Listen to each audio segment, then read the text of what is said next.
నమస్తే, welcome to V3 news. లక్ష్యం సమాజహితం. ముందుగా బులెటిన్లో హెడ్లైన్స్ చూద్దాం. ఎన్నికల సంస్కరణల ఆద్యుడు మాజీ chief election commissioner TN Seshan కన్నుమూత.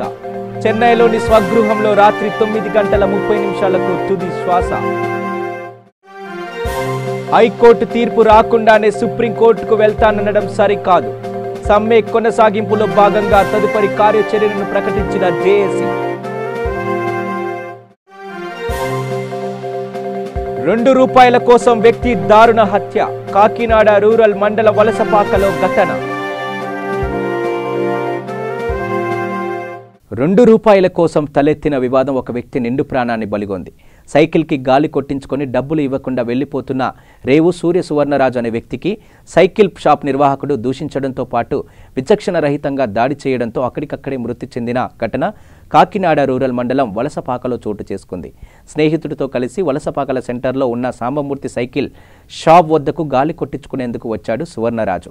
గాలి కొట్టించుకున్న తర్వాత డబ్బులు ఇవ్వకుండా వెళ్లిపోతున్న సువర్ణరాజును ₹2 ఇవ్వాలని నిలదీశాడు సాంబమూర్తి. దీంతో ఇరువురి మధ్య వివాదం చోటు చేసుకుంది. కోపంతో సహనం కోల్పోయిన సాంబమూర్తి తన షాప్లో ఉన్న పనిచేసే ఇనుప వస్తువుల సువర్ణరాజుపై దాడి చేశాడు. తల ఉదర భాగంలో తీవ్ర గాయాల పాలైన సువర్ణరాజును స్థానికులు కాకినాడ జీహెచ్కు తరలించారు. తీవ్ర గాయాలతో చికిత్స పొందుతూ కాసేపట్లోనే జీహెచ్లో మృతి చెందాడు. ఇక కాకినాడ డీఎస్పీ కరణ్ కుమార్ ఆధ్వర్యంలో సర్పవరం ఇన్స్పెక్టర్ గోవిందరాజ్ కేసు నమోదు చేసి దర్యాప్తు ప్రారంభించారు.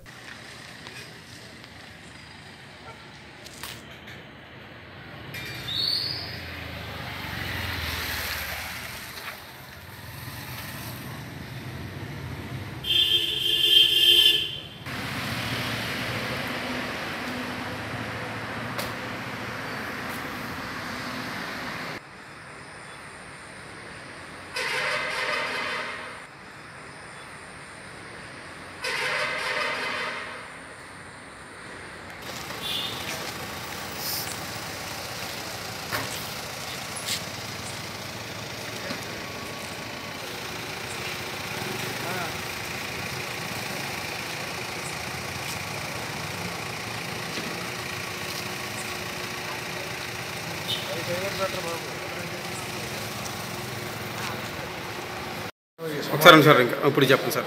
ఈరోజు సాయంత్రం సుమారు 7 గంటల ప్రాంతంలో వలసపాక సెంటర్లో ఉన్న పులి సాంబమూర్తి సైకిల్ షాప్ దగ్గర చనిపోయినటువంటి రేవు సూర్య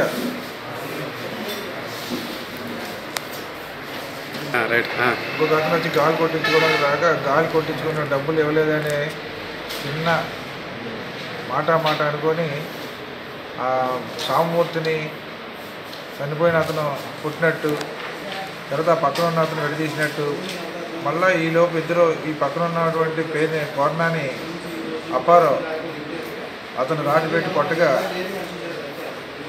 రేవు సూర్య సువర్ణరాజు ఇంజరీస్ వల్ల హాస్పిటల్కి తీసుకెళ్తే చనిపోయాడని డిక్లేర్ చేయడం. సార్ దేనికోసం జరిగింది సార్ సంఘటన? ఎందుకోసం సార్ కారణం? గాలి కొట్టించుకున్నారు. ఆ ₹2 కోసం డబ్బులు ఇవ్వలేదని. ఈరోజు సాయంత్రం సుమారు 7 గంటల ప్రాంతంలో వలసపాక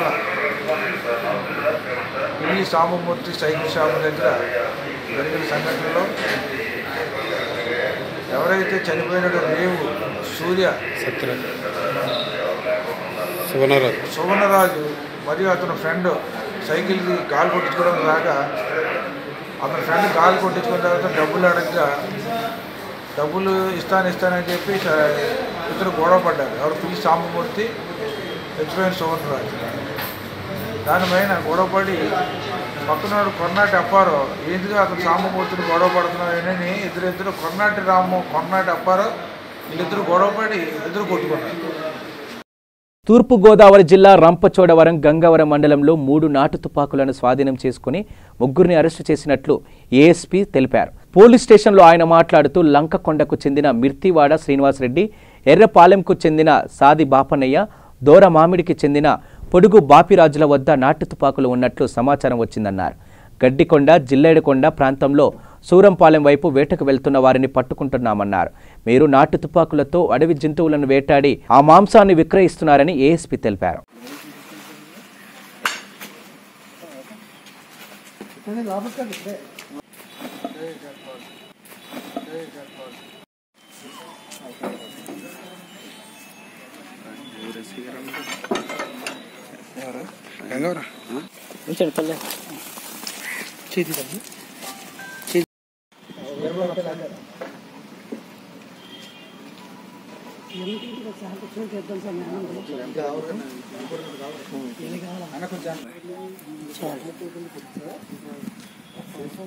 ఆ విజువల్ పని చేయదు ఆయన వచ్చి కూర్చోకుండా ఎందుకురా తీయడం టైం బొక్క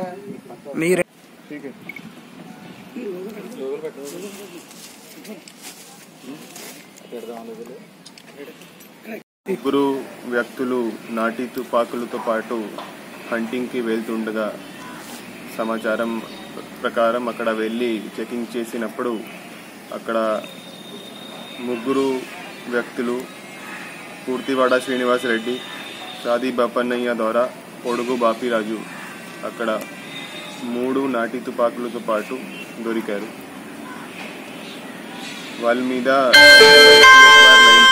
under section 25(1)(b)(a) of arms act కింద కేసు నమోదు చేయడం జరిగింది. ఆ కేసులో ఇంకా ఇన్వెస్టిగేషన్ చేసినప్పుడు పూర్తివాడ శ్రీనివాస్ రెడ్డి ఇంటి సమీపం నుంచి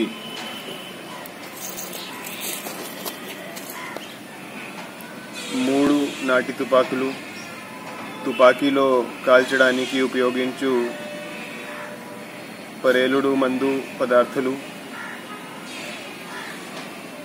కోలిమిలో ఉపయోగించే సుత్తి, ఇనుపదిమ్మ చెక్కలతో తయారు చేయబడిన తుపాకీ రూపంలో ఉన్న చెక్కలు 8 గొట్టలు స్వాధీనం చేయడం జరిగింది.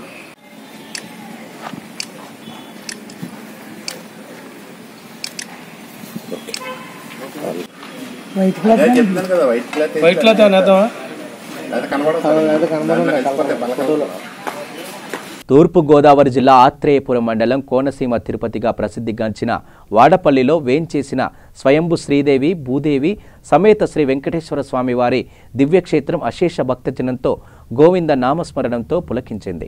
కార్తీక మాసం కావడంతో వివిధ ప్రాంతాల నుంచి అధిక సంఖ్యలో భక్తులు తరలివచ్చి గౌతమి గోదావరిలో పుణ్యస్నానాలు ఆచరించి స్వామిని దర్శించి ప్రత్యేక పూజలు నిర్వహించి మొక్కుబడులు స్వామికి సమర్పించారు. స్వామివారికి సుప్రభాత సేవ, నీరాజన మంత్ర పుష్పం, పుణ్య వహచనం వంటి కార్యక్రమాలను ఆలయ అర్చకులు ఘనంగా నిర్వహించారు.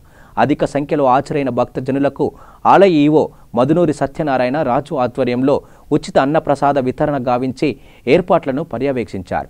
ఈ కార్యక్రమంలో ఆలయ సూపరింటెండెంట్ రాధాకృష్ణ, సిబ్బంది సాయిరాం, కుమార్, చక్రవర్తి తదితరులు పాల్గొన్నారు.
फोटो दिख रही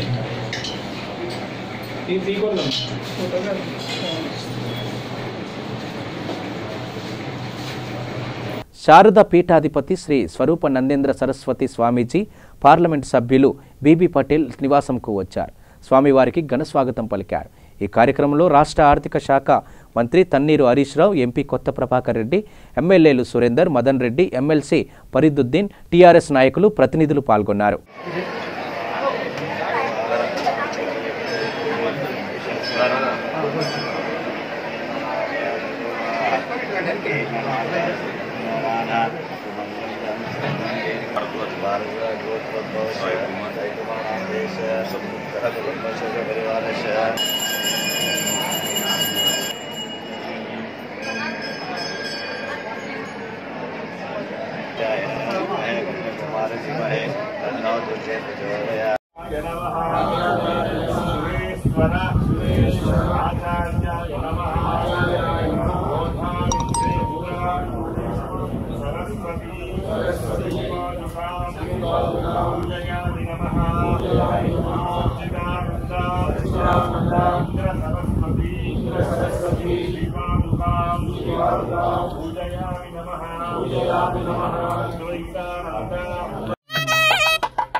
దయచేసి కూర్చోవద్దు, ఎవరు కూడా నిల్చునే ప్రసాదం తీసుకోండి.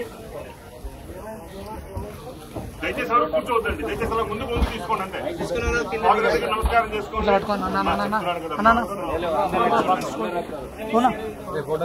నిల్చుని తీసుకోండి, పాదగల్లకి నమస్కారం చేసుకోండి. అట్లా మీద అయ్యా ప్రసాదం తీసుకున్న వాళ్ళు దయచేసి కింద నడిస్తే మిగతా వాళ్ళకి అవకాశం ఉంటుంది.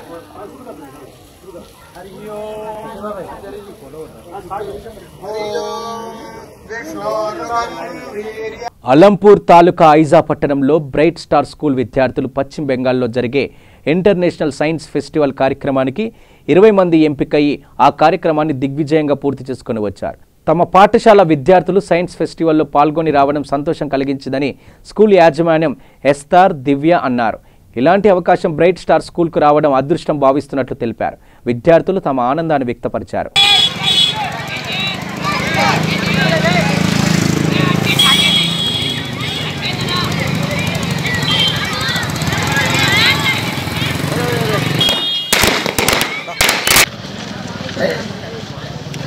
Hi everyone, my name is Mohammed. I am studying 9th standard in ATL Practical High School, Jogulamba, Gadwal district, Telangana state. This is the book Dream 2047. This is the dream of many scientists and our Prime Minister Narendra Modi also. In this they have written that what is their dream in future about the villages. Our villages are not having that much facilities that we need. So the dream is we have to implement our facilities which we don't have. So in this book they had written all the facilities which we want in future in our country and also our villages. We want to make our village as a city. రోజుల్లో కూడా మన Aiza village నుంచి అది కూడా ATL bright stars నుంచి కూడా ఒక ఫ్యూచర్లో ఒక గొప్ప శాస్త్రవేత్త రాబోతున్నాడని I have a confidence about that. And ఒక నోబెల్ ప్రైజ్ తెచ్చుకునే స్థాయిలో కూడా మన యొక్క ఏటీఎల్ బ్రైట్ స్టార్స్ విద్యార్థులు ఎదగవచ్చు. ఇంకా ఇంటింటా ఇన్నోవేటర్ తర్వాత తెలంగాణ స్టేట్ ఇన్నోవేషన్ సెల్ తరఫున జరిగినటువంటి ఈవెంట్స్లో కూడా ఈరోజు కూడా పార్టిసిపేట్ అయ్యారు. హైదరాబాద్ మేకర్ ఫేర్లో అక్కడ దగ్గర 20,000 నుంచి 50,000 మెంబర్స్ వచ్చి వీక్షించారు. సో ఇలా ఎన్నో ఆపర్చునిటీస్ మా స్కూల్కి వస్తున్నాయి. సో ఈ యొక్క ప్రతి ఒక్క ఆపర్చునిటీని మా యొక్క స్కూల్ విద్యార్థులు అదేవిధంగా ఏటీఎల్ బ్రైట్ స్టార్ హై స్కూల్లో చదువుతున్నాను. నేను ఇండియా ఇంటర్నేషనల్ సైన్స్ ఫెస్టివల్ 2019లో పార్టిసిపేట్ అయినాను. అండ్ అక్కడ సైన్స్ విలేజ్, సైన్స్ సిటీ ఇలా ఎన్నో ఎక్స్పెరిమెంట్స్లో పార్టిసిపేట్ అయినాం. అలాగే 4 గిన్నీస్ వరల్డ్ రికార్డ్స్లో participate. It is very proud of my life, my school also. It is very wonderful opportunity in our school. My life history also same. In my life also change in going to Kolkata India International Science Festival. Thank you. ఉల్లి ధరలు సామాన్యులకు దడ పుట్టిస్తున్నాయి. గత కొన్ని రోజులుగా kilo 50 నుంచి 60 రూపాయలు పలుకుతున్న ఉల్లి ధరలు కిలో 80 రూపాయలకు చేరింది. మార్కెట్లో సరఫరా తగ్గిపోవడంతో కొందరు వ్యాపారులు మరింత ధరలు పెంచి అమ్ముతున్నారు. పరిస్థితి ఇలాగే ఉంటే మరో వారం 10 రోజుల్లో కిలో 100 రూపాయలు పలికే ప్రమాదం ఉందని వ్యాపారులు చెబుతున్నారు. పెరిగిన ధరలతో సామాన్య ప్రజలు తీవ్ర ఇబ్బందులు పడుతున్నారు. ఈ పరిణామాలతో కేంద్ర ప్రభుత్వం కూడా తీవ్ర ఆందోళనకు గురవుతుందని ఇప్పటికే అన్ని రాష్ట్రాల్లోనూ ఉల్లి వ్యాపారుల గోదాములపై దాడులు చేస్తున్నారు.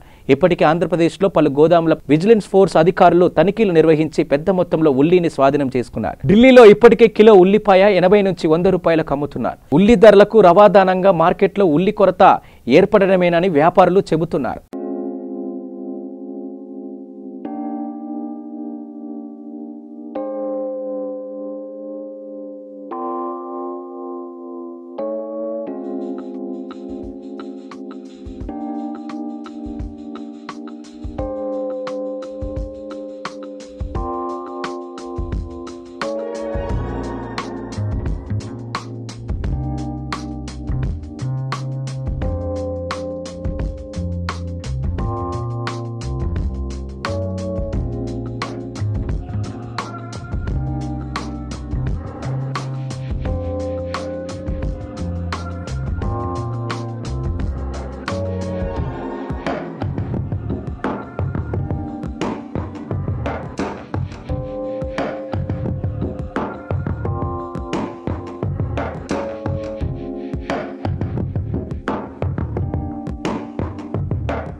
దేశంలోనే అత్యధికంగా ఉల్లి పండించే రాష్ట్రం మహారాష్ట్ర తర్వాత స్థానం కర్ణాటకతో పాటు మిగిలిన రాష్ట్రాలు ఉన్నాయి. మహారాష్ట్ర నుంచి దిగుమతి అయ్యే ఉల్లిపైనే తెలంగాణ రాష్ట్రం ఎక్కువ ఆధారపడి ఉందని వ్యాపారులు చెబుతున్నారు. హైదరాబాద్ నగరానికి మహారాష్ట్ర నుంచి వచ్చే ఉల్లిగడ్డ 30 నుంచి 40 లారీలు కూడలేవని వ్యాపారులు తెలిపారు. మహారాష్ట్రలో కురిసిన భారీ వర్షాల వల్ల భారీగా ఉల్లి పంటలు పాడైపోయినట్టు వ్యాపారులు తెలిపారు. ఈ కారణంగానే మార్కెట్లో ఉల్లి సరఫరా తగ్గింది. హైదరాబాద్లోని హెల్ప్ లైన్ మార్కెట్లో క్వింటల్ ఉల్లి ధర 5,500 నుంచి 6,000 రూపాయలు పలికింది. ఇది మరింత పెరిగే అవకాశం ఉందని అంటున్నారు.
దేశవ్యాప్తంగా ఉల్లి ధరలు మండిపోతున్న నేపథ్యంలో కేంద్ర ప్రభుత్వం ప్రత్యేక దృష్టి పెట్టింది. విదేశాల నుంచి ఉల్లిగడ్డ కొనుగోలు చేసేందుకు సన్నాహాలు జరుగుతున్నట్టు మార్కెట్ శాఖ అధికారులు తెలిపారు. విదేశాల నుంచి ఢిల్లీ దిగుమతి జరిగితే కొంతలో కొంతైనా ధరలు తగ్గే అవకాశం ఉందని అంటున్నారు.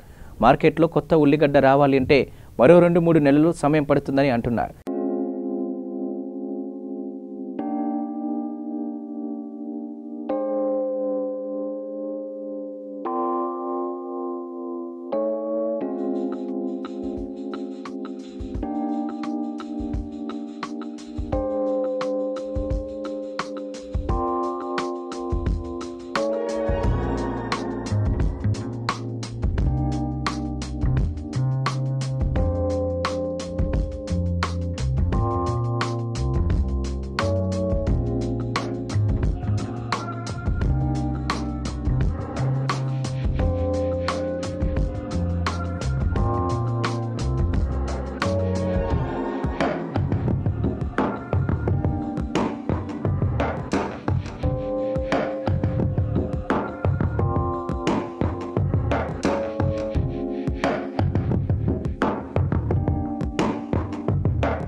ఈ నేపథ్యంలో ప్రస్తుత మార్కెట్లో కొందరు వ్యాపారులు మాత్రం నిల్వ చేస్తున్న ఉల్లిని ఎక్కువ ధరలకు విక్రయించి సొమ్ము చేసుకుంటున్నారు. తెలుగు రాష్ట్రాల్లోని ఇప్పటికే ఉల్లి ధరలను నియంత్రించేందుకు చర్యలు తీసుకోకపోవడం పట్ల వినియోగదారులు ఆగ్రహం వ్యక్తం చేస్తున్నారు.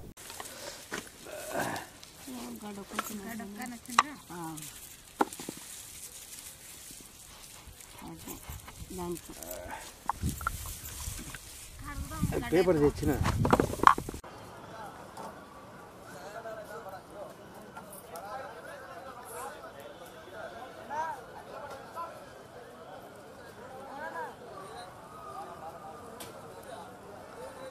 బులెటిన్ ముగించే ముందు హెడ్లైన్స్ మరోసారి. ఎన్నికల సంస్కరణల ఆద్యుడు మాజీ chief election commissioner TN Seshan కన్నుమూత. చెన్నైలోని స్వగృహంలో రాత్రి 9:30 తుది శ్వాస. హైకోర్టు తీర్పు రాకుండానే సుప్రీంకోర్టుకు వెళ్తాననడం సరికాదు. సమ్మె కొనసాగింపులో భాగంగా తదుపరి కార్యాచరణను ప్రకటించిన జేఏసీ. ₹2 కోసం వ్యక్తి దారుణ హత్య. కాకినాడ రూరల్ మండల వలసపాకలో ఘటన. ఇవి బులెటిన్ విశేషాలు. చూస్తూనే ఉండండి V3 న్యూస్.